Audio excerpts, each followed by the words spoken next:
Children of today's generations are disengaging, are having their own world and they are happy in that.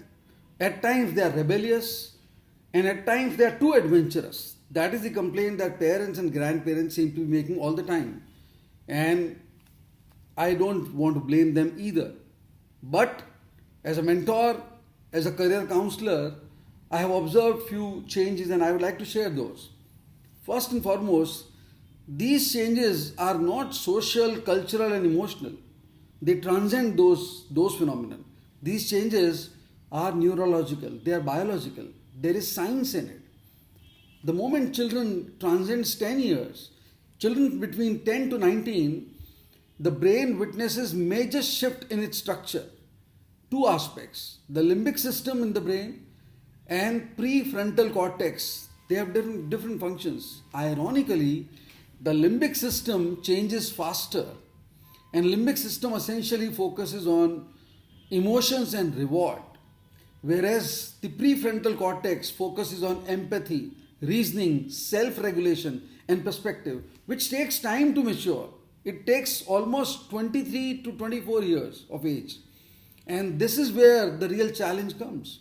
Because children beyond 10, they are driven by heightened emotions and they are trying to discover their own identity. Whereas their empathy orientation, their logic orientation and their perspective of the world is not fully developed. So they don't really seem to be having that maturity which parents and grandparents look forward to, because their world is the same. For them, their child has completely changed because the child was following what parents and grandparents would look at. Suddenly a new transformation is not acceptable to them. And then to top it all, they have this complaint that we also had our own teenage, but you people are changing faster. You people are disengaging. You don't conform to our norms. Well, you're not wrong either. But again, things have completely changed beyond your own understanding as a parent and grandparent. We need to understand that. Now, what has changed that we both cannot see? Well, what has changed is the external environment. The nuclei is the same, but the external environment has changed. Because biologically, brain and its evolution will not change significantly. But the cultural environment has changed completely. The social atmosphere has changed. For example, the peer group. Earlier generation would have physical proximity to their peer group. They would socialize, and most of the socialization would be in resonance with adults. Today's generation has a very different way of socializing. Their socializing is not physical only, it's digital, it's virtual. And that is where they're actually focusing on an identity or a world which is very unique to themselves. And it at times actually transcends nations also. So what do? As a parent, as a grandparent, you wonder as to where they are. Well, they are not wrong because they have found a different world altogether. That's one. Second, which is so significant. You see, earlier, the medium available to parents, grandparents and children, they were the same. Television, newspaper, library.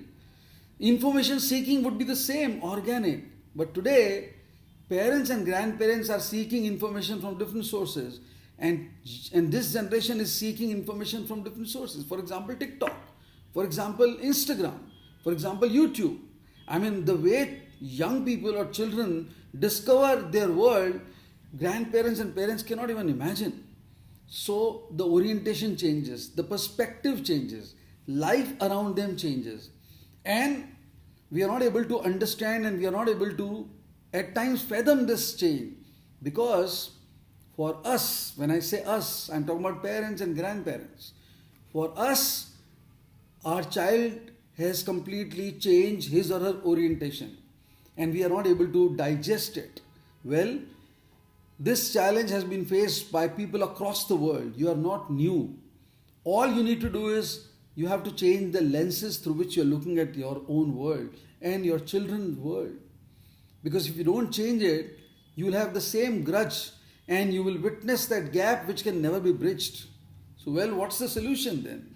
Well, the solution is to admit, acknowledge, and accept the fact that the limbic system has changed and heightened emotions are allowing children to identify their identity, and they are confused as to what is their identity.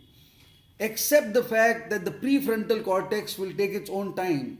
The rebel in them, the phenomenon called empathy, which is missing, self-regulation, self-control, their own identity, these are phenomena which will take time to change. So understand, accept, and give that passage to them and tell them that we are there, we understand these changes are taking place. Instead of saying that you're disrespecting us, you don't follow what we are expecting you to do. That's not how the world will change.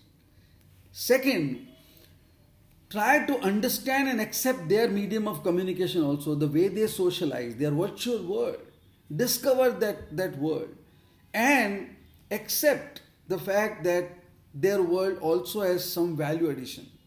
So rather than possibly, brushing that aside, admit and accept and possibly show a lot of curiosity as to what is this all about. I want to learn, I want to understand, and I respect you for what you're doing. Things will change because connection and communication and embracing their world is going to actually bridge that gap which is really increasing, expanding, and we are just a silent observer. Most importantly, it is important for today's generation to understand that the earlier generation or their parents and grandparents also are exploring the same path. Their own success, their own security and safety. So I would say parents and grandparents can actually create flexible boundaries and possibly create some kind of bond and some kind of resonance. The world will look different because what you're calling a generation gap is not that one. Today's world has changed faster as compared to the biological changes which take place in the brain. And that is the real solution. And that's the real focus and the real path. That's how I look at it. How do you look at the orientation that I am actually trying to explore? I would like to see your comments.